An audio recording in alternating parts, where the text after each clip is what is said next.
نحمده ونصلي على رسوله الكريم اما بعد فاعوذ بالله من الشيطان الرجيم بسم الله الرحمن الرحيم رب اشرح لي صدري ويسر لي امري واحلل عقدة من لساني يفقهوا قولي۔ اے لوگو جو ایمان لائے ہو، تم پر روزہ رکھنا فرض کیا گیا جس طرح تم سے پہلے لوگوں پر فرض کیا گیا تھا، تاکہ تم متقی بن جاؤ۔ گنتی کے چند دن ہیں، پھر جو کوئی تم میں سے بیمار ہو یا سفر پر تو دوسرے دنوں سے تعداد پوری کر لے، اور جو لوگ اس کی طاقت نہ رکھتے ہوں وہ ایک مسکین کا کھانا فدیے میں دے دے، اور جو کوئی خوشی سے نیکی کرے تو وہ اس کے لیے بہتر ہے، اور یہ کہ تم روزہ رکھو تمہارے حق میں بہتر ہے اگر تم علم رکھتے ہو۔ رمضان کا مہینہ وہ ہے جس میں قرآن نازل کیا گیا، ہدایت ہے لوگوں کے لیے، اور ہدایت اور حق کو باطل میں فرق کرنے والے روشن دلائل ہیں۔ تو جو کوئی تم میں سے اس مہینے کو پائے اسے چاہیے کہ اس کے روزے رکھے، اور جو بیمار ہو یا سفر میں ہو تو دوسرے دنوں سے تعداد پوری کر لے۔ اللہ تمہارے ساتھ آسانی چاہتا ہے، وہ تمہارے ساتھ تنگی کا ارادہ نہیں رکھتا، اور تاکہ تم تعداد پوری کرو، اور تاکہ تم اللہ کی بڑائی بیان کرو اس پر کہ اس نے تمہیں ہدایت بخشی، اور تاکہ تم شکر ادا کرو۔ تو یہ ہے روزے اور رمضان سے متعلق سورۃ البقرہ کی وہ آیات جو اس وقت آپ کے سامنے تلاوت کی گئی اور ان کا ترجمہ پڑھا گیا۔ ہماری زندگیوں میں رمضان ایک خاص اہمیت رکھتا ہے۔ رمضان اللہ سبحانہ وتعالیٰ سے قریب ہونے کا مہینہ ہے۔ رمضان تقویٰ کے حاصل کرنے کا مہینہ ہے، جس کے بعد ہدایت، رحمت اور کامیابی کے دروازے کھلتے ہیں۔ رمضان قرآن کے نزول کا مہینہ ہے کہ جو ہمارے لیے ہدایت بن کر آیا۔ رمضان کی راتوں میں ایک رات ایسی ہے جو 1000 سال سے بہتر ہے، یعنی اس کی عبادت سے بہتر ہے۔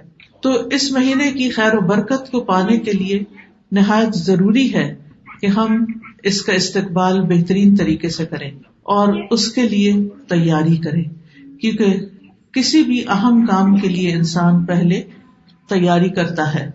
مثلا اگر آپ کے بچے کی شادی ہے تو آپ کیا کریں گے؟ پہلے سے تیاری کریں گے۔ کب سے تیاری شروع ہو جاتی؟ 3-4 مہینے پہلے، کوئی 6 مہینے پہلے، کوئی سال پہلے۔ ہر اعتبار سے آپ میک شور کرتے ہیں کہ کسی طرح پروگرام بہت ہی اچھا، خوبصورت اور یادگار ہو۔ اسی طرح اگر آپ کا ایگزام ہو، امتحان ہو، تو پھر بھی آپ بہت پہلے تیاری شروع کر دیتے ہیں۔ تو گویا زندگی میں جس بھی کسی چیز کی انسان اہمیت محسوس کرتا ہے، یا اس کی زندگی میں جو چیزیں بہت امپورٹنٹ ہوتی ہیں، یا جو چیزیں بہت فائدہ مند ہوتی ہیں، مثلاً اگر آپ نے حج کرنا ہے، یا ویسے اپنے رشتہ داروں کو ملنے کے لیے جانا ہے، یا ہالیڈیز پہ بھی جانا ہے، سفر کرنا ہے کوئی، تو اس کے لیے بھی آپ تیاری کرتے ہیں۔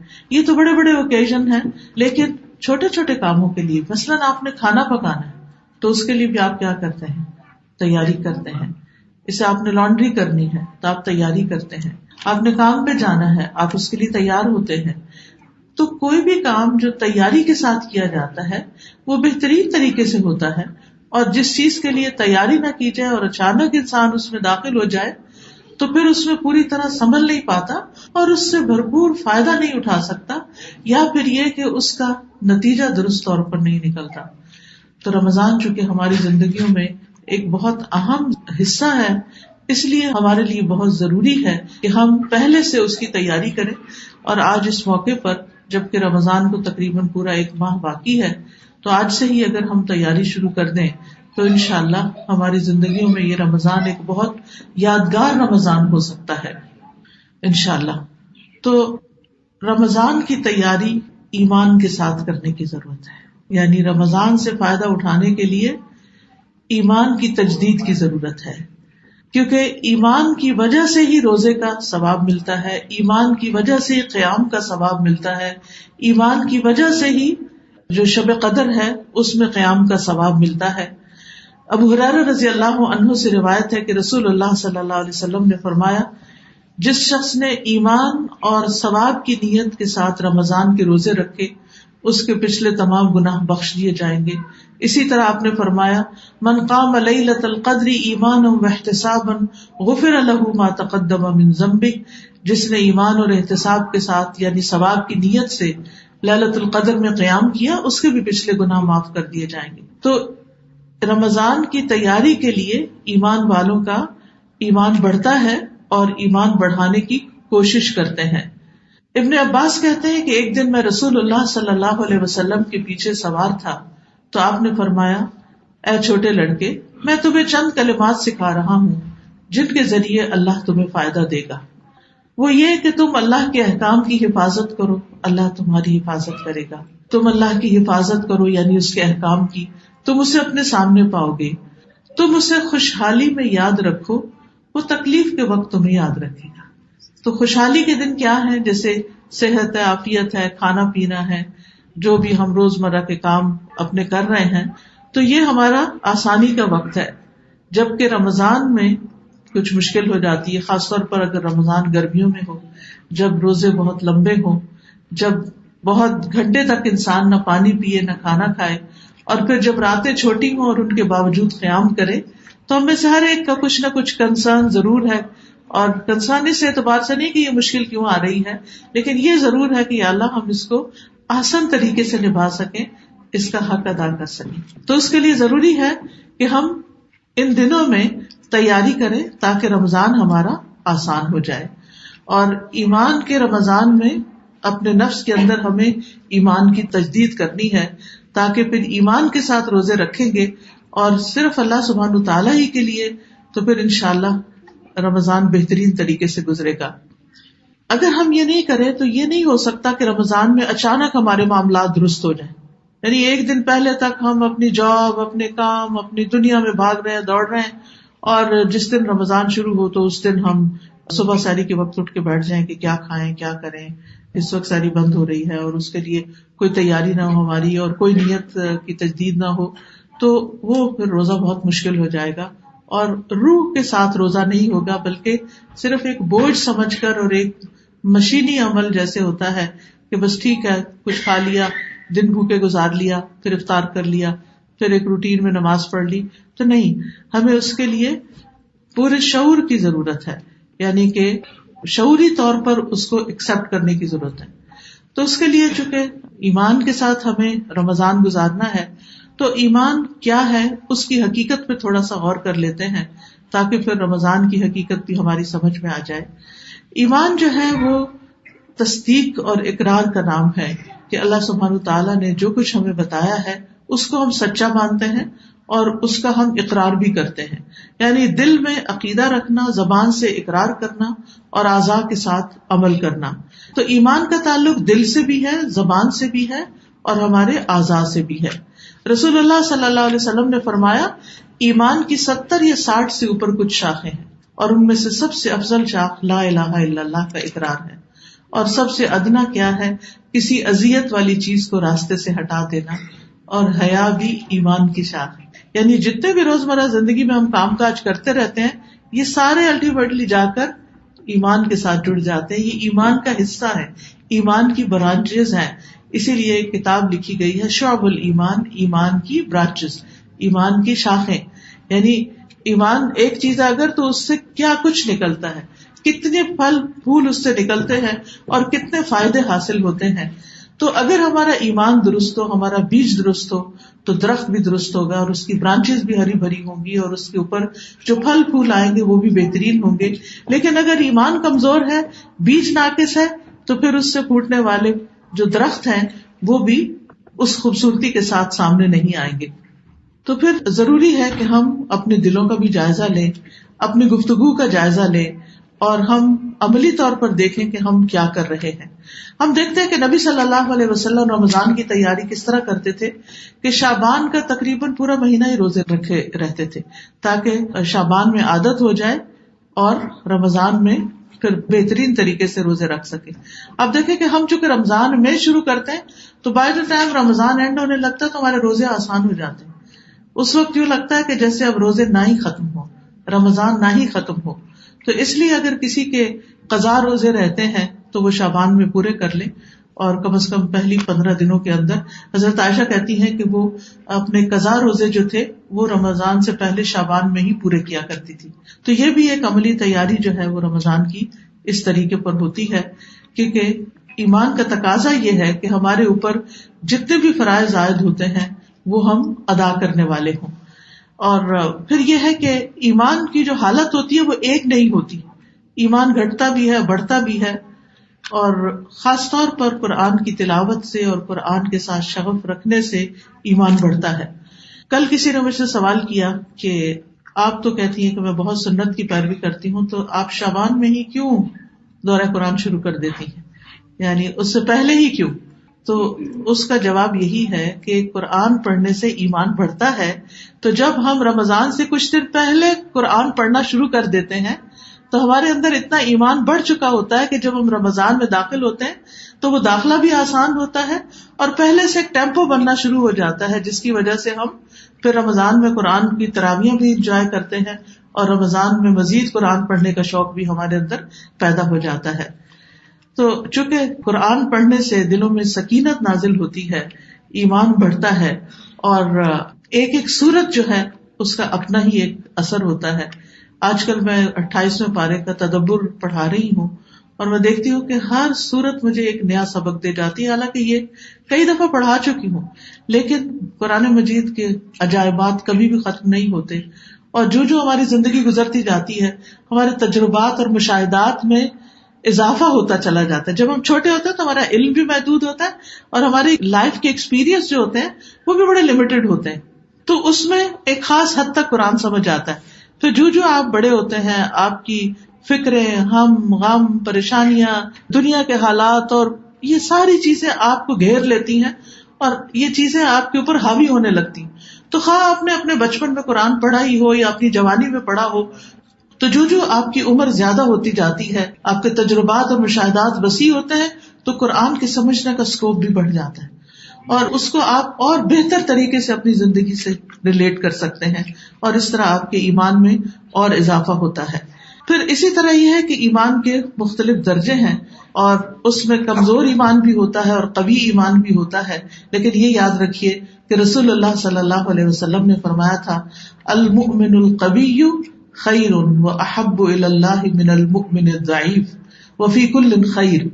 رسول اللہ صلی اللہ علیہ وسلم نے فرمایا، طاقتور مومن کمزور مومن سے بہتر ہے اور اللہ کو زیادہ محبوب ہے اور ہر ایک میں خیر ہے.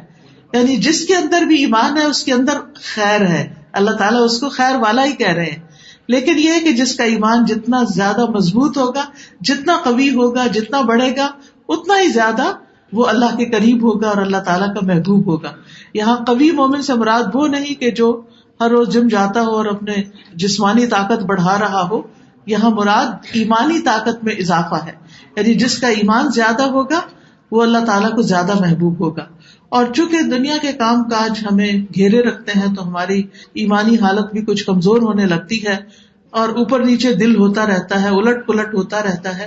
تو اس لیے شعبان کے مہینے میں خصوصی کوشش کرنی چاہیے کہ ہمارا ایمان ہر روز بڑھتا جائے، تاکہ جس چیز کا ہم سے کہا گیا ہے کہ جس نے ایمان کے ساتھ روزے رکھے اس کے گناہ معاف کر دیے جائیں گے.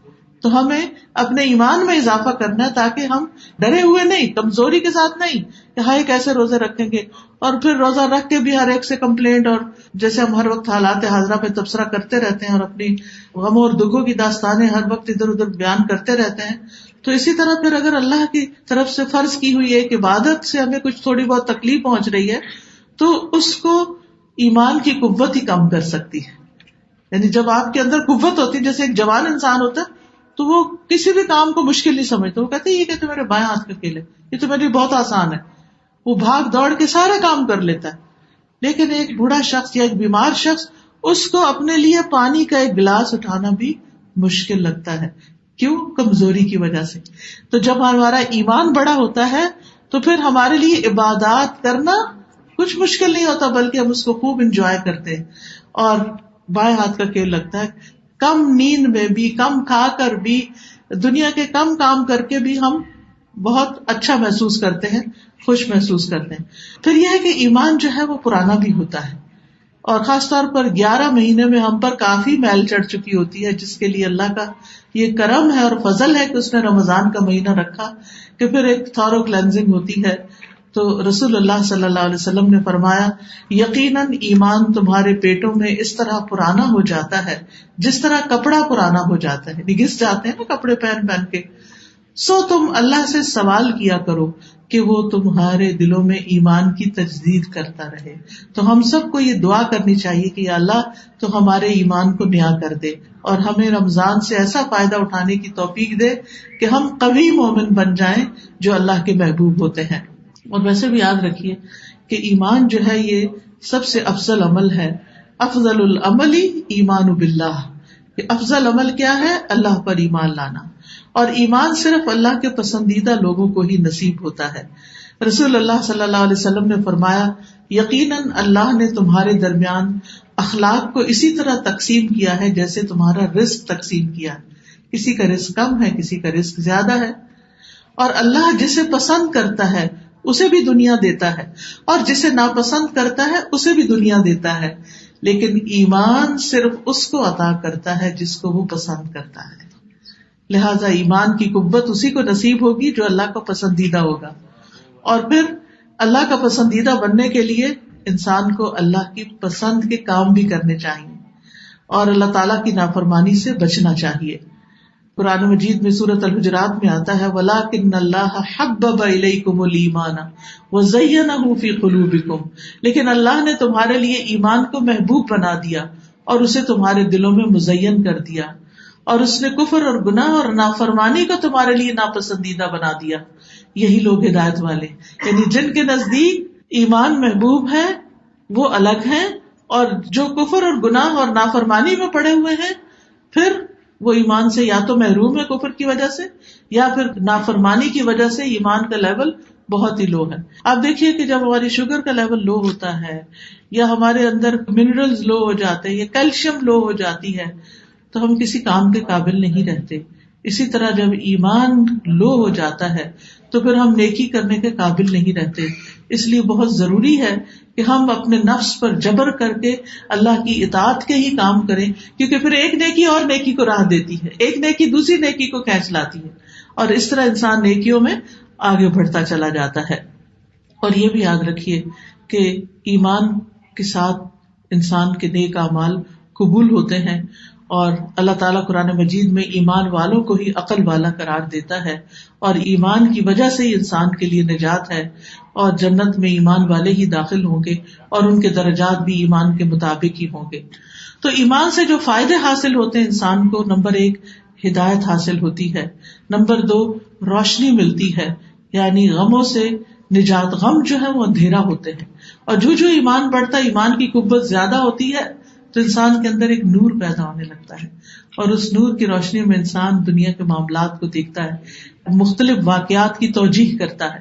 اب دیکھیں کہ جب کوئی چیز پیش آتی ہے یا کسی کی کوئی اسٹیٹمنٹ ہم سنتے ہیں، کوئی بات سنتے ہیں، تو ہم اس کو انالائز کرتے ہیں، ہم اپنے دل میں سوچتے ہیں کہ یہ بات کیوں کسی نے کہی، کیا ہوا. بعض اوقات صحیح سمجھتے ہیں اور بعض اوقات اس کو صحیح طور پر نہیں سمجھتے. تو مومن جو ہے ایمان کی وجہ سے اللہ تعالیٰ اس کی رہنمائی کرتا ہے، اور وہ آخرت کے اعتبار سے، آخرت کے پرسپیکٹو میں وہ مختلف حالات اور واقعات کی توجیح کرتا ہے.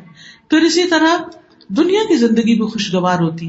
یاد رکھیے دنیا کی زندگی صرف مال اور اولاد کی کثرت کی وجہ سے خوشحال نہیں ہوتی. اگر ایسا ہوتا تو دنیا میں جو سب سے زیادہ امیر لوگ ہیں یا جس کے پاس بہت سارا لباس ہے اور بہت بڑا گھر ہے اور بہت اس کے کامیاب بچے ہیں، وہ سب سے زیادہ خوشحال ہوتا. لیکن پرسنلی میں ایسے لوگوں کو جانتی ہوں جن کے پاس سب کچھ ہے لیکن خوشی نام کی چیز نہیں ہے، غموں سے گھرے ہوئے ہیں. کوئی مالی پریشانی نہیں، اولاد کی طرف سے کوئی پریشانی نہیں، جاب کی کوئی پریشانی نہیں، ہر چیز کی وافر مقدار ہے. دنیا میں سے انسان جس کو ہم نے اپنی کامیابی کا معیار بنایا ہوتا ہے، لیکن اس کے باوجود دل بیزار ہے، دل بے رونق ہے، دلوں میں گھٹن ہے، دلوں میں پریشانی ہے، کسی چیز کو انجوائے نہیں کر پا رہے، کسی چیز سے خوشی حاصل نہیں ہو رہی. تو کس چیز کی کمی ہے؟ اس ایمان کی کمزوری کی کمی ہے. اس کو مزید بڑھایا جائے اور اس کے لیے مزید اطاعت کی ڈوز بڑھائی جائے تو اللہ سبحانہ وتعالیٰ اس کیفیت کو دور کر دیتا ہے. تو اس بارے میں اللہ تعالیٰ فرماتے ہیں من عمل صالحا من ذکر او انثى وهو مؤمن فلنحيينه حیاتا طیبہ. وَلَنَجْزِيَنَّهُمْ أَجْرَهُمْ بِأَحْسَنِ مَا كَانُوا يَعْمَلُونَ. جو شخص بھی نیک عمل کرے خواہ وہ مرد ہو یا عورت بشرطے کہ وہ مومن ہو تو ہم اسے پاکیزہ زندگی بسر کرائیں گے اور آخرت میں ان کے بہترین اعمال کے مطابق انہیں ان کا اجر عطا کریں گے. تو یہاں اللہ کا وعدہ ہے کہ نیک اعمال اور ایمان کی وجہ سے یہ دنیا کی زندگی بھی عمدہ ہوگی اور اسی طرح آخرت کی زندگی میں بھی بہترین ساز و سامان ملے گا. حدیث میں آتا ہے مومن کے لیے اللہ اس کی نیکیوں کو آخرت کے لیے ذخیرہ کرتا رہتا ہے اور دنیا میں اپنی اطاعت پر اسے رزق عطا کرتا ہے. پھر ایمان کی وجہ سے انسان کو نیکیوں پر ثابت قدمی ملتی ہے. ایک ایمان ایسی قوت ہوتی ہے کہ جس کی وجہ سے انسان بہت ساری مخالفتوں کا سامنا کر لیتا ہے. وہ لوگوں کی تنقید کی پرواہ نہیں کرتا، وہ اللہ کے حکم کو دیکھتا ہے. ہم کیوں لوگوں کی باتوں سے ڈر کے کبھی نماز چھوڑ دیتے ہیں، کبھی حجاب چھوڑ دیتے ہیں، کبھی اور کوئی نیکی کا کام جو ہے وہ چھوڑ دیتے ہیں کہ لوگ باتیں بنائیں گے. یہ ایمان کی کمزوری ہوتی. جب ایمان اور اللہ پہ توکل اور بھروسہ اور یقین مضبوط ہوتا ہے تو انسان پھر انسانوں سے نہیں ڈرتا، پھر اللہ کا ڈر اس کے سامنے ہوتا ہے اور وہ کرتا ہے جو اس کو کرنا چاہیے. اسی سے دنیا اور آخرت میں انسان کو ثابت قدمی نصیب ہوتی ہے. پھر اللہ کا ساتھ ملتا ہے، وَأَنَّ اللَّهَ مَعَ الْمُؤْمِنِينَ، اللہ کی دوستی ملتی ہے، فرشتوں کی دوستی اور ساتھ ملتا ہے. قرآن مجید میں آتا ہے إِنَّ الَّذِينَ قَالُوا رَبُّنَا اللَّهُ ثُمَّ اسْتَقَامُوا تَتَنَزَّلُ عَلَيْهِمُ الْمَلَائِكَةُ أَلَّا تَخَافُوا وَلَا تَحْزَنُوا وَأَبْشِرُوا بِالْجَنَّةِ الَّتِي كُنتُمْ تُوعَدُونَ نَحْنُ أَوْلِيَاؤُكُمْ فِي الْحَيَاةِ الدُّنْيَا وَفِي الْآخِرَةِ وَلَكُمْ فِيهَا مَا تَشْتَهِي أَنفُسُكُمْ وَلَكُمْ فِيهَا مَا تَدَّعُونَ نُزُلًا مِّنْ غَفُورٍ رَحِيمٍ. جن لوگوں نے کہا اللہ ہمارا رب ہے پھر اس پہ ڈٹ گئے، یعنی اللہ ہی رب ہے، اللہ ہی کی بات ماننی ہے، ان پر فرشتے نازل ہوتے ہیں. یعنی اللہ تعالیٰ فرشتوں کے ذریعے ان کو ڈھارس بندھاتا ہے، ان کی مدد کرتا ہے. اور فرشتے ان سے کہتے ہیں نہ ڈرو، نہ غم کھاؤ اور اس جنت کی خوشی مناؤ جس کا تم سے وعدہ کیا جاتا ہے. ہم دنیا کی زندگی میں تمہارے دوست ہیں. یعنی پھر انسان کو جب یہ ایک تسلی ہوتی ہے کہ اگر لوگ چھوڑ بھی گئے تو اللہ کے فرشتے ہیں ہمارے دوست، تو پھر انسان کے اندر ایک یقین کی کیفیت پیدا ہوتی ہے اور انسان اللہ کو راضی کرنے کے لیے دوڑتا ہے. ہم دنیا میں بھی تمہارے دوست ہیں، آخرت میں بھی دوست. پھر قبر میں جب منکر نکیر آئیں گے تو انسان ڈرے گا نہیں کیونکہ وہ دوست کی شکل میں آئیں گی. پھر اسی طرح حشر کے دن جب اٹھے گا انسان اور انتہائی وحشت کا دن ہوگا. کہتے ہیں کہ 3 مواقع انسان کے لیے بڑی وحشت کے ہوتے ہیں. ایک جب وہ ماں کے پیٹ سے دنیا میں باہر آتا ہے تو آپ نے دیکھا ہوگا کہ بچے ایک دم روتے ہیں، وہ ان کے لیے ایک بالکل نیا ایکسپیرینس ہوتا ہے. وہ ایک قید میں تھے، وہ آزاد ہوئے، وہ ان کے لیے ایک بہت اوور ویلمنگ ایکسپیرینس ہے. اگرچہ بچے کو اتنا پتہ نہیں ہوتا لیکن بہرحال وہ باہر آ کر سیکیور ماں کی گود میں ہی محسوس کرتا ہے. پھر دوسرا مرحلہ جب اس دنیا کی آزادی کو چھوڑ کر انسان قبر کے منہ میں جاتا ہے، پھر وہ ایک تنگ اور بند جگہ پر چلا جاتا ہے. اور تیسرا مرحلہ جب وہاں سے اٹھے گا اور حشر کے میدان میں کھڑا ہوگا اور وہ اس کے لیے ایک وحشت کا دن ہوگا. اور اسی لیے عیسیٰ علیہ السلام نے کہا تھا والسلام علیہ یوم ولدت و یوم اموت و یوم ابعث حیا، کہ مجھ پر سلامتی جس دن میں پیدا ہوا، جس دن میں فوت ہوں گا اور جس دن میں دوبارہ اٹھایا جاؤں گا. تو یہ سلامتی کے وقت کس کے لیے ہے؟ اس کے لیے جس کے اندر ایمان ہوتا ہے، عمل صالح ہوتا ہے. تو فرشتے دلاسا دینے والے اور ہمدردی کرنے والے ہوں گے کہ غم نہیں کرو، خوف نہیں کھاؤ، ہم تمہارے ساتھ ہیں اور تمہیں جنت میں وہ سب کچھ ملے گا جو تم مانگو گے، تمہارا جی چاہے گا. یہ بخشش فرمانے والے رب کی طرف سے مہمانی ہوگی، یعنی رب میزبان ہوگا اور تم اس کے مہمان ہوگے. سوچئے پھر وہ مہمانی کس قسم کی مہمانی ہوگی، اور یہ ایمان کے ساتھ ہی نصیب ہوگا. پھر اسی طرح اللہ کے نبیوں کی دوستی ہوگی، پھر نبی صلی اللہ علیہ وسلم کا ساتھ ملے گا، دنیا اور آخرت میں خوشخبریاں ہوگی، اللہ کا فضل ہوگا. واللہ ذو فضل علی المؤمنین، دنیا میں بھی عزت ملے گی، بندوں کی محبت ملے گی. ان الذین آمنوا وعملوا الصالحات سیجعل لهم الرحمن ودا، یقیناً جو لوگ ایمان لائے اور اچھے عمل کرتے ہیں اللہ ان کے لیے لوگوں کے دلوں میں ضرور محبت پیدا کر دے گا.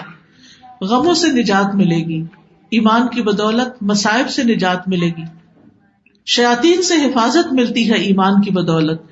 انہ لیس لہ سلطان علی الذین آمنوا وعلی ربہم یتوکلون اس شیطان کا ان لوگوں پر کوئی بس نہیں چلتا جو ایمان لائے اور اپنے رب پر بھروسہ کرتے ہیں، پھر دنیا اور آخرت میں اللہ کی مدد ملے گی۔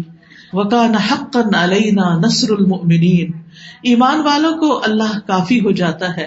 ایمان کی بدولت قرآن سے شفا اور رحمت ملتی ہے۔ وَنُنَزِّلُ مِنَ الْقُرْآنِ مَا هُوَ شِفَاءٌ وَرَحْمَةٌ لِّلْمُؤْمِنِينَ وَلَا يَزِيدُ الظَّالِمِينَ إِلَّا خَسَارًا، ہم قرآن میں جو کچھ نازل کرتے ہیں وہ مومنوں کے لیے تو شفا اور رحمت ہے، یعنی قرآن سے ہیلنگ ہوتی ہے مومنوں کی، مگر ظالموں کے خسارے میں ہی اضافہ ہوتا ہے۔ تو ایمان کی بدولت ہی انسان کو کامیابی نصیب ہوتی ہے۔ قد افلح المؤمنون الذین هم فی صلاتهم خاشعون، یقیناً وہ مومن کامیاب ہو گئے جو اپنی نمازوں میں خشوع و خضوع اختیار کرتے ہیں۔ تو یاد رکھیے کہ ایمان اور عمل صالح کا آپس میں بہترین جوڑ ہے۔ ایمان عمل کو دعوت دیتا ہے اور عمل جو ہے اس سے ایمان بڑھتا ہے، یہ لازم و ملزوم ہوتے ہیں، اور آخرت میں بھی امن ہوگا اور کبھی نہ ختم ہونے والا اجر ہوگا۔ اس لیے بہت ضروری ہے کہ ہم اپنے ایمان کو بڑھانے کی فکر کریں۔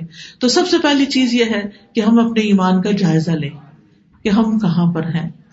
ابو درداء کہتے ہیں کہ آدمی کی سمجھداری یہ ہے کہ وہ اپنے ایمان کا جائزہ لیتا رہے، اس کو جانچتا رہے کہ اس کا ایمان بڑھ رہا ہے یا گھٹ رہا ہے۔ اب یہ کیسے پتا چلے گا کہ بڑھ رہا ہے یا گھٹ رہا ہے؟ اگر آپ کا نیکیوں میں شوق بڑھ رہا ہے، نیک کام کرنے کو دل چاہ رہا ہے، تو سمجھے ایمان بڑھ رہا ہے، اور اگر نیکیوں سے بیزاری ہو رہی ہے تو ایمان نیچے آ رہا ہے۔ تو اس کو بڑھانے کی فکر کریں۔ بڑھایا کیسے جائے؟ اچھی محفلوں میں، نیک دوستوں کی صحبت میں۔ معاذ رضی اللہ عنہ ایک دفعہ ایک صحابی سے کہتے ہیں کہ آؤ ہمارے پاس بیٹھو ایک گھڑی تاکہ ہم ایمان لے آئیں۔ تو وہ جو تھے وہ پریشان ہوئے کہ یہ کیا کہہ رہے ہیں، اور حضرت معاذ جو تھے وہ اپنی دعاؤں میں کہتے تھے اللہم زدنی ایمانا و یقینا و فقہا، اے اللہ مجھے زیادہ کر دے ایمان میں، یقین میں اور فقہ میں، دین کی سمجھ میں۔ تو انہوں نے جب یہ بات کہی رسول اللہ صلی اللہ علیہ وسلم سے کہ مجھ سے یہ کہا گیا ہے، تو انہوں نے کہا کہ اس کا مطلب یہ ہے کہ مل بیٹھ کر اللہ کو یاد کرے، یعنی جو نیکی کے لیے کوئی مجلس قائم کی جاتی ہے، چاہے وہ جمعہ کا خطبہ ہو، چاہے وہ کوئی درس کی مجلس ہو، چاہے وہ دورہ قرآن کی مجلس ہو، تو سب کے ساتھ مل بیٹھ کر جب اللہ کا ذکر کیا جاتا ہے، قرآن پڑھا اور پڑھایا جاتا ہے، تو اس پر سکینت نازل ہوتی ہے، ایمان بڑھتا ہے، فرشتے ایسی مجلس کو گھیر لیتے ہیں اور انسان پہلے سے بہتر محسوس کرتا ہے۔ تو اس سے یہ پتہ چلتا ہے کہ ایمان کو بڑھانے والے کاموں میں سے نمبر 1 علم نافع کا حصول ہے، نفع مند علم کا حاصل کرنا۔ ابن رجب کہتے ہیں علم نافع 2 چیزوں پر دلالت کرتا ہے۔ نمبر 1 یہ ہے کہ اسے اللہ کی معرفت ہو، اسماء حسنہ اور بلند صفات کی معرفت ہو جن کا اللہ حقدار ہے، اور اللہ تعالیٰ کے افعال کی بھی معرفت ہو کہ اللہ تعالیٰ کیا کیا کرتا ہے۔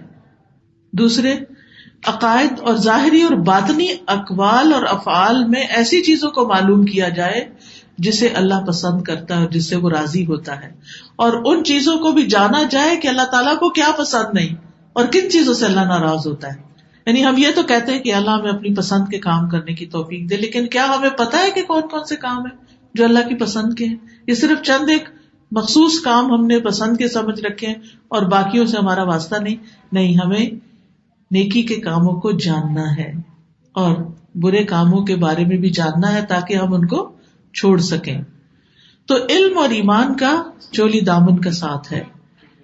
علم کی بدولت اللہ کی خشیت ملتی ہے، انما یخشی اللہ من عبادہ العلماء۔ قرآن کا علم خاص طور پر حاصل کرنے سے ایمان بڑھتا ہے۔ جندب بن عبداللہ کہتے ہیں ہم نے ایمان سیکھا، پھر ہم نے قرآن سیکھا جس سے ہمارے ایمان میں اضافہ ہوا، یعنی اللہ کو جانا، پھر اللہ کی کتاب پڑھی تو اللہ پر ایمان اور بڑھ گیا۔ تو یہی ایک طریقہ ہے کہ اللہ کی کتاب کو سمجھ کر پڑھا جائے، کیونکہ ہم میں سے بہت سے لوگ سمجھتے ہیں کہ صرف تلاوت کر لینا کافی ہے۔ اسی لیے رمضان میں آپ دیکھیے کہ بہت سارے لوگوں کا ٹرینڈ یہ ہوتا ہے کہ میں 1 ناظرہ ختم کر لوں، 2 کر لوں، 3 کر لوں، 5 کر لوں۔ تو آپ دیکھیے کہ اللہ تعالیٰ نے اہل کتاب کے بارے میں کتنی سخت بات فرمائی تھی، مثل الذین حملوا التوراۃ ثم لم يحملوها كمثل الحمار يحمل اسفارا، کہ ان لوگوں کی مثال جنہیں تورات اٹھوائی گئی تھی پھر انہوں نے اس کو نہیں اٹھایا. اس کا یہ مطلب نہیں کہ وہ کہیں رکھی ہوئی تھی اور انہوں نے اس کو نہیں اٹھایا. اس کا مطلب ہے کہ انہوں نے اس کو سمجھا نہیں.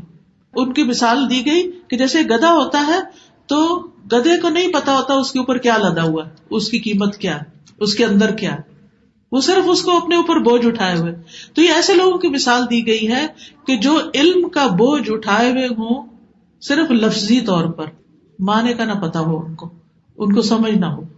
تو وہ شخص جو پورا قرآن بھی حفظ کر لیتا ہے وہ اپنے اوپر ایک بوجھ تو اٹھا لیتا ہے لیکن کچھ نہیں سمجھتا کہ اس کے اندر کیا ہے, کچھ نہیں جانتا کہ یہ قرآن کہتا کیا. وہ دن رات پڑھتا ہے لیکن اس کو کوئی سمجھ نہیں کہ یہ قرآن کیا کہتا ہے. تو یہ بھی اسی میں آتا ہے کہ ایک بوجھ اٹھا لیا.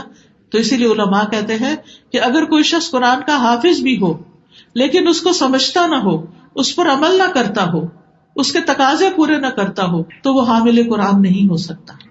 حامل قرآن وہ ہے کہ جو قرآن کو سمجھتا ہے اور اس پر عمل کرتا ہے, خواہ وہ اس کا حافظ نہ بھی ہو. تو اہل القرآن اللہ کے جو خاص بندے ہیں وہ ہیں جو قرآن کو سمجھنے کا حق ادا کرتے ہیں. ٹھیک ہے اس کی تلاوت بھی باعث برکت ہے لیکن صرف تلاوت پر اکتفا نہ کیجیے, اس کو سمجھ کر پڑھیے, اس کے تقاضے جانیے. قرآن مجید میں آتا ہے انما المؤمنون الذین اذا ذکر اللہ وجلت قلوبہم واذا تلیت علیہم آیاتہ زادتہم ایمانا وعلی ربہم یتوکلون. سچے مومن تو وہ ہیں جب ان کے سامنے اللہ کا ذکر کیا جائے تو ان کے دل کانپ اٹھتے ہیں, اور جب اللہ کی آیات انہیں سنائی جائیں تو ان کا ایمان بڑھ جاتا ہے. تو یہ کب بڑھتا ہے؟ جب انسان ان کو سمجھتا ہے کہ کہا کیا گیا ہے, کس چیز کا ذکر کیا گیا ہے. ابن مسعود کہتے ہیں جس میں یہ 3 باتیں پائی جاتی ہوں اللہ اس کے دل کو ایمان سے بھر دیتا ہے. نمبر 1 عالم کی صحبت, نمبر 2 قرآن کی تلاوت, نمبر 3 روزہ رکھنا. تو یہ تینوں چیزیں آپ رمضان میں کر سکتے ہیں کہ آپ علم کی مجلس اختیار کریں, قرآن کو سمجھ کر پڑھیں اور ساتھ روزے سے ہوں. تو آپ دیکھیں گے کہ آپ پہلے سے بہت بہتر محسوس کریں گے. پھر اسی طرح قرآن میں غور و فکر, اور آپ دیکھیے کہ رمضان کے مہینے کی خاص خصوصیت کیا بتائی گئی جن آیات کی ابھی آپ نے تلاوت سنی کہ شہر رمضان الذی انزل فیہ القرآن. رمضان وہ مہینہ ہے جس میں قرآن اتارا گیا. تو رمضان اور قرآن چولی دامن کے ساتھ ہے.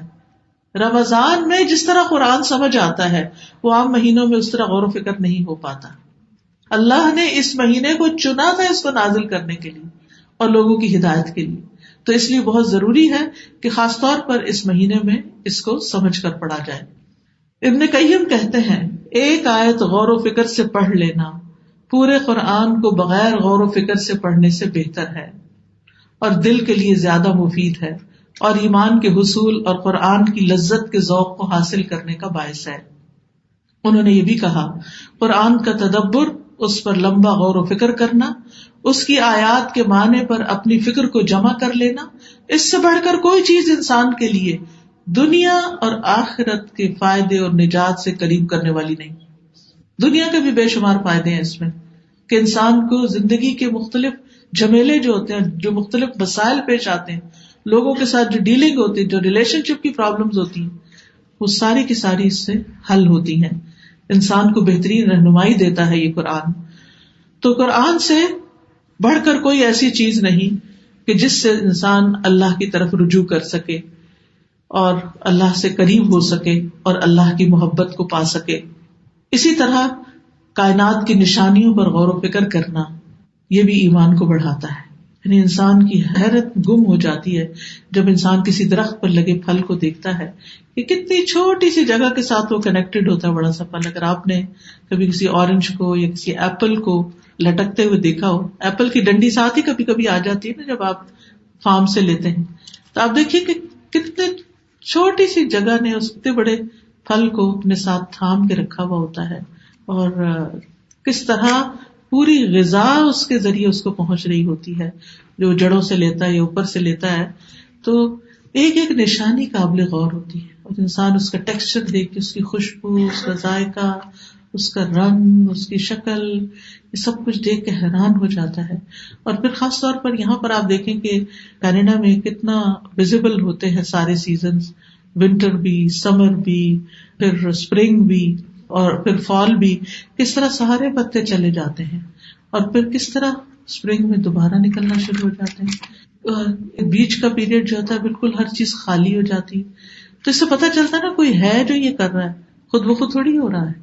اور وہی زمین ہے، وہی آسمان ہے، وہی درخت ہے، وہی سب کچھ ہے. ایک موسم بدلا اور درختوں کی شکل بدل گئی. ابھی بھی آپ پانی دیں ان کو، کیا مجال جو پتے لائیں، کیا مجال جو پھل پھول لائیں. تو کوئی اور طاقت ہے نا جو اس کو کنٹرول کر رہی ہے. آتے ہوئے میں آسمان کو دیکھ رہی تھی، right to left, east to west, پورے کا پورا آسمان بادلوں سے ڈھکا ہوا تھا. میں سوچ رہی تھی کتنا پانی ہوگا اوپر، کتنا، یعنی کوئی جگہ آسمان کی دکھائی نہیں دے رہی. تو یہ سارے بادلوں سے ڈھکے اور بادل پانی سے بھرے ہوئے ہوتے ہیں. یہ اللہ ہی ہے جو اس کو تھام کے رکھے ہوئے. اگر یہ پانی سیدھا پور ہو جائے ہمارے اوپر تو ہم تو یہاں کھڑے ہونے کے قابل نہ ہوں. کس نے تھاما ہوا ہے، کس نے روکا ہوا ہے؟ اور کس طرح بادل آتے ہیں اور چلے جاتے ہیں اور برستے ہیں. اور کبھی بارش برستی ہے، کبھی کچھ بھی نہیں برستا، کبھی برف برستی ہے، کبھی ہوائیں چلتی ہیں. کون سی طاقت ہے دنیا میں جو اسے کنٹرول کرتی ہے؟ کون؟ بتائیے، اس پلانٹ پر کون ہے جو ہمارے اوپر کے ایٹماسفیئر کو کنٹرول کیے ہوئے؟ یہ اللہ ہی ہے. تو کائنات کی نشانیوں میں چھوٹی نشانیاں ہوں یا بڑی ہوں، ان میں غور و فکر کرنے سے ایمان بڑھتا ہے، اللہ پر یقین بڑھتا ہے. اور جتنا جتنا اس کی پھر پریزنس کا احساس ہوتا ہے اتنا ہی اس سے پھر انسان کا دل چاہتا ہے باتیں کرے، اس کو اپنے غم دکھ سنائے، اس سے دعائیں کرے، اس کی عبادت کرے، اس سے محبت کرے، اس کے آگے جھک جائے اور پھر اس سے ڈرے بھی. عبادت 3 چیزوں سے مل کے بنتی ہے: اللہ کی محبت، اللہ کا خوف اور اللہ سے امید. اور ایمان جو ہے محبت اور خوف 2 کے بیچ میں ہوتا ہے. نہ محبت اتنی کہ چوڑ ہو جائے انسان، اور نہ خوف اتنا کہ مایوس ہو جائے، بلکہ بیچ میں رہے اور امید سے رہے. اور جب انسان کے اندر اللہ کی محبت آتی ہے، خوف آتا ہے، تو پھر انسان کا جھکنے کو دل چاہتا ہے. یاد رکھیے، غور و فکر جو ہے ایمان کی روشنی ہے، ایمان کا نور ہے. اور یہ نشانیاں جو ہیں اللہ تعالیٰ کے اطاعت کرنے والے بندے یا غور و فکر کرنے والے بندے ہی دیکھ پاتے ہیں. پھر ایمان کو بڑھانے کے لیے نیک کام، اچھے اچھے کاموں کی ضرورت ہے. تو شعبان میں ہی ایک لسٹ بنا لیجیے کہ رمضان کے آنے سے پہلے پہلے کیا کیا کام کرنے ہیں. مثلاً اپنے رشتے داروں کے ساتھ صلہ رحمی کیسے کرنی ہے، مثلاً اپنے مال کا زکوٰۃ کا حساب کیسے کرنا ہے، کس کس کو مجھے افطار کرانا ہے، کس کس جگہ میں نے ڈونیشنز دینی ہے. یہ ساری چیزوں کی ایک پلاننگ کر لیں. جب ساری چیزیں لکھی بھی ہوں گی، پلان کی بھی ہوگی، تو بس پھر اگر رمضان سے کچھ پہلے کرنے کے کام ہوں گے اور کچھ رمضان داخل ہوتے ہی. اور اس میں صرف یہ نہیں کہ صرف دوسروں کو دینے اور کرنے کے کام، بلکہ جو گروسریز وغیرہ یا اور اس طرح کے گھر کے اندر چیزوں کی سیٹنگ وغیرہ، وہ بھی رمضان کے آنے سے پہلے. ایون عید کی تیاری بھی اگر رمضان سے پہلے ہی ہو جائے تو پھر رمضان سارے کا سارا اول سے آخر عبادت میں گزر سکتا ہے. کیونکہ آخری عشرہ تو خاص طور پر عبادت کا ہوتا ہے، اور اس میں اگر ہم گھومنا پھرنا شروع کر دیں بازاروں میں عید کی شاپنگ کرنے کے لیے تو بہت سا وقت ضائع ہو جاتا ہے. تو بہرحال ایمان کے لیے اللہ کی اطاعت، اس کے رسول کی اطاعت، پھر اسی طرح وضو کا صحیح اہتمام، وقت کی پابندی کے ساتھ نمازوں کا پڑھنا، فرائض اور نوافل کے ذریعے اللہ کا قرب حاصل کرنا. مردوں کے لیے خاص طور پر مسجد میں دل لگانا. حدیث میں آتا ہے المسجد بیت کل مؤمن، مسجد ہر مومن کا گھر ہے، یعنی اللہ کا گھر ہے لیکن مومن کا دل وہیں لگتا ہے. پھر اسی طرح ہو سکے تو تہجد شروع کر دے تاکہ رمضان کی راتوں میں پھر عبادت آسان ہو. پھر صدقہ خیرات کرنا، اللہ کے راستے میں جان و مال لگانا، اور پھر اللہ سبحانہ وتعالیٰ کے ساتھ احسان کا تعلق قائم کرنا، یعنی اعلیٰ ترین تعلق قائم کرنا. اور پھر کثرت سے اللہ کا ذکر، کیونکہ یا ایھا الذین آمنوا اذکروا اللہ ذکرا کثیرا وسبحوہ بکرۃ واصیلا. اے ایمان والو، اللہ کو بکثرت یاد کیا کرو اور صبح و شام اس کی تسبیح کرو. پھر ذکر سے جو ایمان والے ان کے دلوں کو سکون ملتا ہے. الذین آمنوا وتطمئن قلوبهم بذکر اللہ الا بذکر اللہ تطمئن القلوب. جو ایمان والے ہیں ان کے دل اللہ کے ذکر سے مطمئن ہوتے ہیں. یعنی یہ بھی ایمان کا ایک حصہ ہے کہ اس ذکر سے خوشی ہوتی ہے، تسکین ہوتی ہے، اطمینان نصیب ہوتا ہے. پھر اسی طرح یہ ہے کہ لوگوں کے ساتھ حسن معاملہ. رمضان میں جو شخص بھوکا پیاسا رہتا ہے لیکن اپنی زبان کی حفاظت نہیں کرتا تو اللہ کو اس کے بھوکے پیاسے رہنے کی ضرورت نہیں. تو زبان کا کنٹرول جو ہے بڑا ضروری ہے، اور اس کی پریکٹس بھی ابھی سے کرنی چاہیے. لوگوں سے حسن اخلاق سے پیش آنا، آپس میں محبت کا معاملہ کرنا. روٹھے ہوئے اگر کچھ لوگ یا ناراض ہیں یا آنکھوں سے اوجھل ہیں تو ان کے ساتھ ایک تعلقات کی تجدید کرنا. دوسروں کے لیے فائدے کا بننا، یہ سوچیں کس کے لیے میں کیا فائدہ کا بن سکتی ہوں. سب سے پہلے اس میں اپنے والدین ہیں. کسی نے کہا تھا کہ جب سے میں نے اپنی دعاؤں میں سب سے پہلے والدین کی دعا شروع کی ہے، میری دعائیں قبول ہونے لگی. یعنی جب میں دعا کرنا شروع کرتا ہوں تو پہلے والدین کے لیے کرتا ہوں، پھر اپنے لیے کرتا ہوں. تو سب سے بڑی نیکی کیا ہے؟ والدین کے ساتھ حسن سلوک. لیکن اکثر ہم ان کے لیے دعا کرنا بھول جاتے ہیں، تو اس کو بھی کہیں لکھ لیجئے. میں نے تو اب جیسے قرآن مجید پڑھنے کے ساتھ جو دعائیں پڑھی جاتی ہے اس میں سب سے اوپر نمبر 1 پہ رب ارحمہما کما ربیانی صغیرہ لکھا ہوا ہے، کیونکہ اس طرح بھولتی نہیں. ورنہ کام اتنے ہوتے ہیں، ایک کام کر رہے ہوتے ہیں، ادھر سے اور آ جاتا ہے، ادھر سے اور کرنے والے کام پھر چھوٹ جاتے ہیں، لیکن جو لکھے ہوئے ہوتے ہیں وہ یاد رہ جاتے ہیں. اور پھر اپنے بچوں کو بھی یہ سکھا دیں تاکہ وہ بھی آپ کے لیے کریں. اگر زندہ ہے والدین تو بھی ان کو رحمت کی ضرورت ہے اللہ کی، اور اگر فوت ہو چکے ہیں تو اس سے بھی زیادہ رحمت کی ضرورت ہے. اور یہ اللہ تعالیٰ کی خود سکھائی ہوئی دعا ہے، وَقُلْ رَبِّ ارْحَمْهُمَا كَمَا رَبَّيَانِي صَغِيرًا. پھر اسی طرح پڑوسیوں سے حسن سلوک، دوسروں کے لیے وہ پسند کرنا جو اپنے لیے پسند ہے، اور لوگوں سے بے نیاز رہنا، لوگوں سے لالچ نہ رکھنا، لوگوں کو معاف کر دینا، اور ان کی فکر کرنا، ان کی ہدایت اور اصلاح کی فکر کرنا. صرف اپنے بچوں کی ہدایت کی فکر نہیں بلکہ دوستوں کے بچوں کی بھی فکر. پھر یہ ہے کہ اپنی زندگی کا جائزہ لینا، خود احتسابی کرنا، لغو سے بچنا، نظروں کی حفاظت کرنا، حیا سے متصف ہونا، ایمان گھٹانے والے کاموں سے بچنا جیسے غفلت ہے، سستی ہے، گناہ ہے، گناہ ہو جائے تو توبہ نہ کرنا، فرائض سے پیچھے رہنا. یہ ساری چیزیں ایمان کو کمزور کر دیتی ہیں. پھر اسی طرح دنیا کی محبت، کثرت کلام، کثرت طعام، یہ دلوں کو سخت کرنے والی چیزیں ہیں اور ایمان کے منافی ہیں. پھر اسی طرح رشتہ داروں سے ناراضگیاں لمبی پال لینا، ان کو معاف نہ کرنا، لوگوں کو رعایت نہ دینا، یہ چیزیں ایسی ہیں کہ جو انسان کا دل سخت کرتی ہیں. تو ہمیں اپنے ایمان کو بڑھانے کے لیے دعا بھی کرنی ہے، علم نافع حاصل کرنا ہے، قرآن سے تعلق بڑھانا ہے، صدقہ خیرات کرنا ہے، اپنے ریلیشن شپس کا جائزہ لینا ہے، خود اپنا سیلف انالیسس کرنا ہے، اور اللہ کا محبوب بن جانے کی دعا کرنا ہے تاکہ ہم رمضان سے بھرپور فائدہ اٹھائیں. کیونکہ رمضان رحمتوں کا مہینہ ہے، برکتوں کا مہینہ ہے، منتھ آف مرسی ہے، اور اللہ تعالیٰ کی رحمتیں اور برکتیں اس مہینے میں نازل ہوتی ہیں. اور اگر انسان اپنے لیے پلاننگ کر لے، اور اس میں خاص طور پر اگر کوئی 5 چیزیں آپ متعین کر لیں جو آپ اس رمضان میں کریں گے، اور 5 چیزیں وہ کہ جو آپ اس رمضان میں چھوڑیں گے، تو انشاءاللہ آپ دیکھیں گے کہ آپ کر پائیں گے. اور اس کے لیے اپنی ٹائم مینجمنٹ کریں کہ کون سا کام میں نے کس وقت کرنا ہے. اور انشاءاللہ جب آپ اپنے وقت کے ٹائم ٹیبل رمضان کا بنا لیں گے تو پھر آپ بہت کچھ کر سکیں گے. اپنے ٹائم ویسٹرز کے اوپر نظر رکھنا ہے کہ کون کون سی چیزیں جو ہیں آپ کا وقت ضائع کر رہی ہیں. کچھ صورتیں یا پارے ایسے متعین کر سکتے ہیں جن کو حفظ کر سکتے ہیں یا غور و فکر کر سکتے ہیں ان میں، یا ان کا ترجمہ یاد کر سکتے ہیں.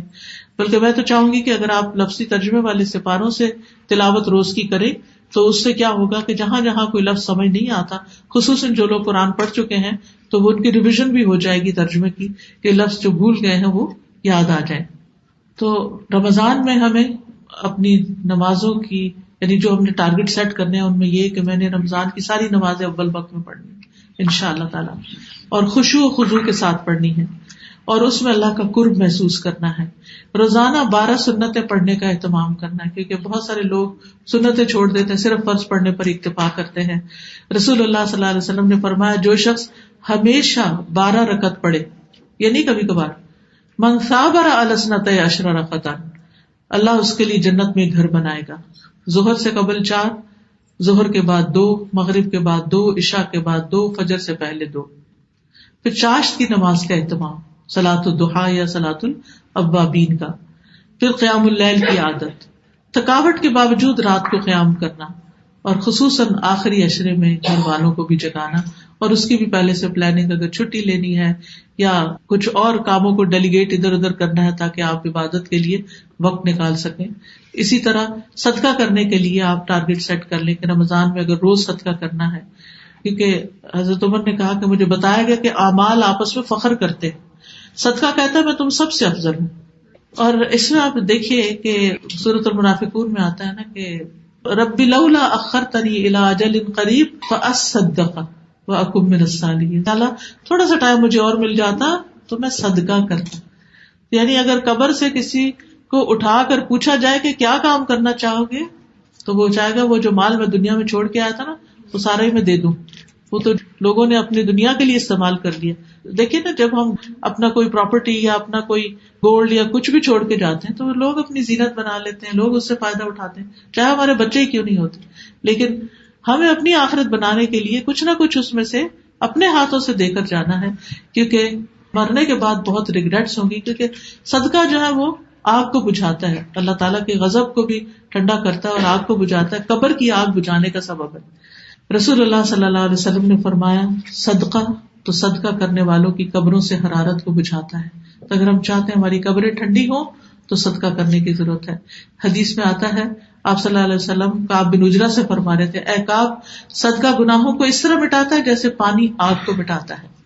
یعنی پانی سے جیسے آگ بجھتی ہے اس طرح صدقہ گناہوں کو بجھا دیتا ہے. اور عرش کا سایہ نصیب ہوتا ہے، جنت میں لے جانے کا باعث ہے. صدقہ کرے آدھی کھجور ہی کیوں نہ ہو، رمضان میں تو کھجوریں کھلانے کا اچھا موقع ہے. پھر اسی طرح خواتین کو خاص طور پر صدقے کا حکم دیا تھا نبی صلی اللہ علیہ وسلم نے عید کے دن. تو عید کے دن بھی صدقہ کرنا ہے، لیکن رمضان کے دوران کوشش کرنی ہے کہ ہر روز کچھ نہ کچھ صدقہ کریں. اور پھر یہ کہ اپنے ذکر کے ٹارگٹ سیٹ کرنے ہیں، یعنی صدقے کے ٹارگٹ سیٹ کرنے ہیں رمضان کے لیے، ذکر کے ٹارگٹ سیٹ کرنے ہیں. اس میں یہ ہے کہ آپ روزانہ کتنی تسبیحات پڑھیں گی، کون کون سی تسبیح کریں گی، جیسے سبحان اللہ و بحمدہ کی ہے، درود شریف کی ہے، استغفار کی ہے. پھر اسی طرح کچھ اور جیسے آیت کریمہ کی ہے، لا حول ولا قوت الا باللہ، لا الہ الا اللہ وحدہ لا شریک. تو اپنی زبان کو ذکر سے تر رکھنا ہے. اور یہ ہمارے لیے جیسا ٹریننگ پیریڈ ہوتا ہے کہ رمضان میں پھر کچھ اچھی ہیبٹس ڈیولپ ہو جاتی ہے جو سارا سال بعد میں بھی پھر چلتی رہتی ہیں. اور پھر روزانہ قرآن میں سے کیا پڑھنا ہے، اور پھر یہ کہ رمضان میں زبان کی حفاظت کس طرح کرنی ہے، خدمت خلق کے کون کون سے کام کرنے ہیں، افطار کس کس کو کرانا ہے، کہاں کروانا ہے. ان ساری چیزوں کی پلاننگ بہت ضروری ہے تاکہ ہم زیادہ سے زیادہ بہترین طریقے سے اپنا رمضان گزار سکیں اور اللہ تعالیٰ کی رحمت کو دعوت دیں اور ہم بندوں کے لیے باعث رحمت بن جائیں. تو ابھی میں آپ سے ذکر کر رہی تھی کہ رمضان میں جیسے اپنے ذکر کے ٹارگٹ سیٹ کریں. یہ مختلف کارڈز ہیں جو باہر اسٹال پہ موجود ہیں کہ جیسے تسبیحات ہیں، تو تسبیحات کی فضیلت بتائی گئی ہے مختلف تسبیحات کی. تو آپ ایک وقت میں کوئی جیسے فجر کے بعد سورج نکلنے سے پہلے جو سبحان اللہ و بحمدہ پڑھتا ہے اس کے سارے گناہ معاف ہو جاتے ہیں، یعنی صغیرہ گناہوں کی طرف اشارہ. تو اسی طرح آپ فجر کے بعد یہ تسبیحات پڑھ سکتے ہیں. پھر اسی طرح یہ ہے کہ لا الہ الا اللہ کا اپنا بہت بڑا اجر و ثواب ہے، اور مرتے وقت جس کو لا الہ الا اللہ نصیب ہو گیا وہ جنت میں جائے گا. تو اس کی بھی اگر تسبیح کریں گے، عادت پڑے گی تو پھر ہی اس وقت نصیب ہوگا. تو مثلا ظہر کے بعد لا الہ الا اللہ کی تسبیح آپ کر سکتے ہیں. ہر کوئی اپنے لیے یہ کوئی پابندی نہیں جو میں آپ پہ لگا رہی ہوں، صرف ایک آئیڈیا دے رہی ہوں. پھر اسی طرح یہ کہ جتنے بھی ہمارے کام رکے ہوئے ہوتے ہیں نا اس کے لیے بہترین نسخہ استغفار کرنا. تو یہ استغفار کے ڈفرینٹ ورژن جو ہیں یا آیات جو ہیں وہ ساری اس میں اکٹھی کر دی گئی ہیں. مثلا عصر کے بعد آپ استغفار پڑھ سکتے ہیں، یا ایک دن ایک چیز پڑھی ہو گھر میں تو انسان کو یاد بھی آ جاتا ہے. اسی طرح اگر خصوصی مسائل ہے کوئی، جیسے رزق کی تنگی ہے یا جاب کا مسئلہ ہے، تو رزق میں کشادگی کی دعائیں ہیں، یہ آپ کسی بھی وقت دن میں پڑھ سکتے ہیں کیونکہ روزہ دار کی دعا قبول ہوتی ہے. اسی طرح نعمتوں پر شکر ہے.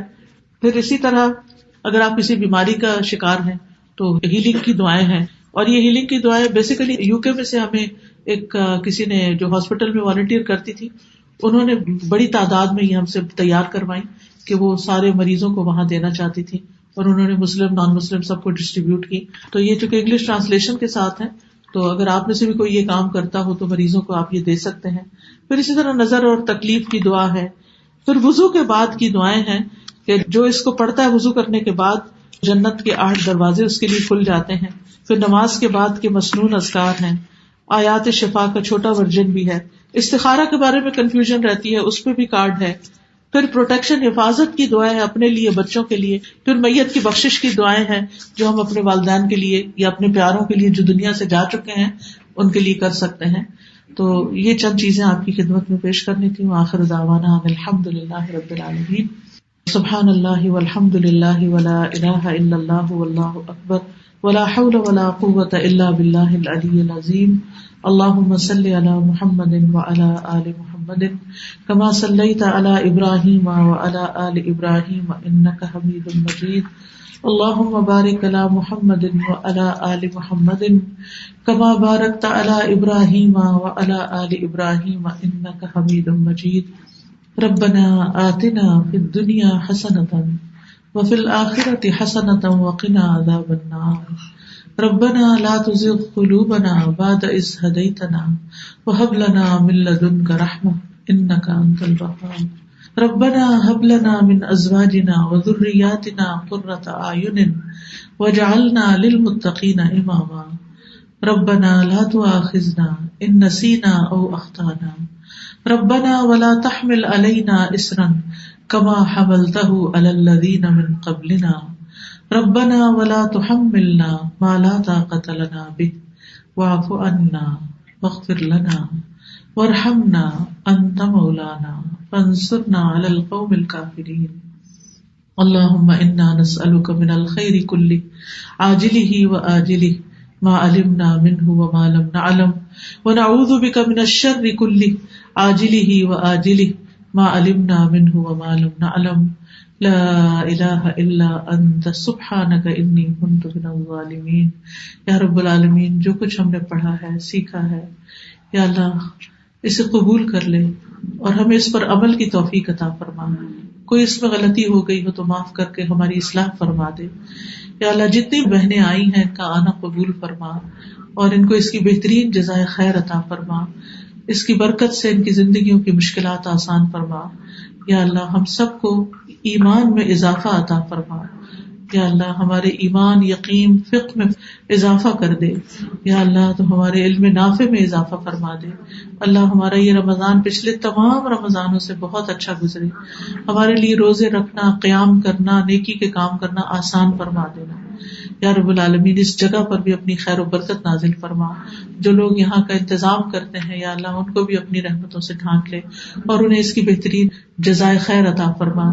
یا رب العالمین جو جہاں جہاں دین کا کام کر رہا ہے، لوگوں کی خدمت کا کام کر رہا ہے، اللہ تعالیٰ ان سب کی مدد فرما اور ان کے رستے آسان فرما دے. یا اللہ ہمیں صراط مستقیم کی ہدایت عطا فرما اور ہمارا انجام اچھا کر دے.